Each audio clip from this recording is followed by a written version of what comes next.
It's part of the series of pieces with your sort of middle period obsession with Alice, isn't it? It's the last Alice piece, it turns out, and also the longest and most elaborate. Now, we've been advertising it as an opera, but as we've been putting it together, I'm not sure it's an opera. I'm not sure what it is. Give us an idea of what you think it is. It is an opera. I hate anyone who doesn't say it's an opera, but it's actually an opera within an opera, if that makes more sense to you. It's an opera about oysters, the problems with oysters, how they survive in the sea, predators. That's very relevant. It's a very green opera. Alice's role in this is to serve as a kind of mediator between the two characters, isn't it? Actually, yes, it really isn't about her. She guides us through these bizarre characters, as you might say.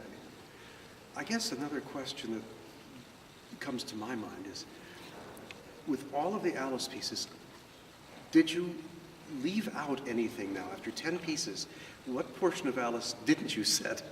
Oh, there are many of the chapters I never went near. I wanted to. I've done sketches of. There's the Your Old Father William. I have written a lot of that that never came to fruition.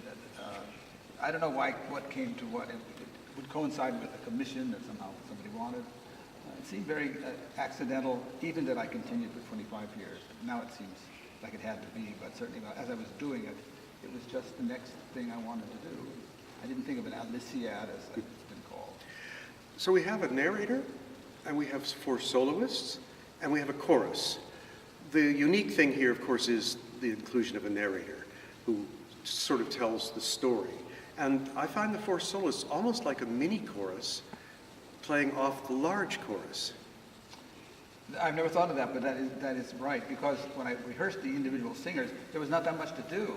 They did everything, as you say, ensemble-y against the chorus. It reminds me of, in fact, when you did Final Alice so wonderfully, how we had the folk group, which was played off against the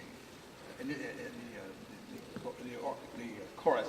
And it's interesting, instead of a soprano solo in Final Alice, we now have a narrator solo, and the folk chorus, as you might call it, and then the full chorus.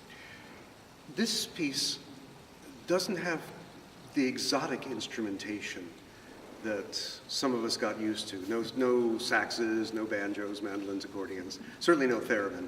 But they're the unusual effect once in a while, the siren that comes in, and the rather bizarre moment when the chorus has to imitate snoring. This is the first opera that has a snoring imitation. And I was very proud of trying to figure out how do you make a chorus sound like a snore and then accompany it with an orchestra sounding like a snore. But again, it was dictated by the story, and so I had to invent it. Since it comes about a third of the way through the work, did you ever worry that the chorus would ruin their voices with the sound before they had to sing more? I know it hurts to snore. All that you can't. And of course, I asked him to do it many, many times, but no, composers don't think about these realities. Another thing is that the orchestra really becomes a full character in this work as well. And it's a virtuoso piece for everybody, lots of notes, but also their commentary on what's going on, the vocal lines, the interjections. It's quite remarkable how everything is so totally integrated in this piece. It's not a question, I know. But what I mean by that is this a work you actually see someday being done with the orchestra in a pit and with characters on stage? What's your eventual hope for this? Well, I think of it as a director's opera. I think with technology, with slides, with lighting, there's a ballet of the hopping oysters, there's the snoring thing. All of this, I think, could be very visual. In fact, I think you mentioned it once that it seemed like it could be a ballet, actually, more than an opera. But whatever it is, I think of it as a stage work, as opposed to an oratorio, or even a piece like The Damnation of Faust of Berlioz. This could actually have a staged equivalent.